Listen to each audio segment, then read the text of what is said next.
Саламатсыздар, урматтуу кесиптештер, урматтуу Бектур Исбаевич. Мен сөзүмдүн башында кечээ күнү Ош областынын Кара Суу районунда кайгылуу окуя болду. Кара Суу районунда болгон жол кырсыгынан 4 адамдын өмүрү кыйылды. Бул кайгылуу кабарды угуп, баардыгыбыздын жүрөгүбүз ооруп турат. Бул оор жоготуу бир гана алардын үй бүлөлөрүнүн эмес, жалпы коомчулуктун, мамлекетибиздин жоготуусу деп билебиз. Алар мамлекеттик кызматкерлер ушул айыл өкмөттүн бир топ жылдан бери ушул айыл башкарып, мамлекетибизге, районубузга кызмат кылып келген кишилер эле.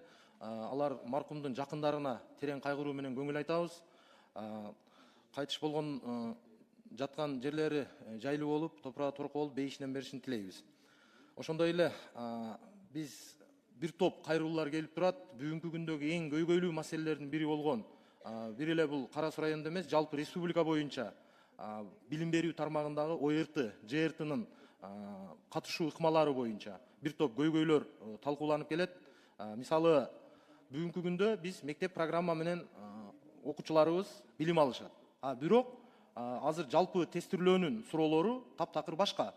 Ошого отурлай эле, мисалы, бүгүнкү күндө биз айрыкча 10-11 класстын, бүтүрүүчү класстын окуучулары кошумча курстарга барып, 11 класстын программаларын толук кандуу окубай барып ошол тестке даярданып атышат. Ал эмне деген түшүнүк? Эми мүмкүнчүлүгү бар жарандар, мүмкүнчүлүгү бар үй бүлөлөр барып окутканга болот экен. Бирок айыл жерлеринде бардыгы толук кандуу шаарга жөнөтүп, же болбосо райцентрлерге барып, ар кандай кымбат баалуу курстарга даярдатканга мүмкүнчүлүгү жок болуп атат. Ошондуктан бул кандай курстар, алардын лицензиялары кандай болот? Мисалы, ошол эле коңшу өлкөлөрдү карай турган болсок, Россияда же болбосо Казакстанда ошол мектеп программасынын ичинде эле даярдалат экен. Бизде бир СОМО деген баягы учебный центр даярдап атат. Эми ал жака эч кандай каршылык жок. Бирок эми ошону кошумча мектеп программасынын өзүнөн деле чыгарса болмок да. Анан бул эмне деген кайра дагы чоң түйшүк жаратып атат. Ошондуктан Бектур Исбаевич, бүгүнкү күндөгү эң олуттуу маселе.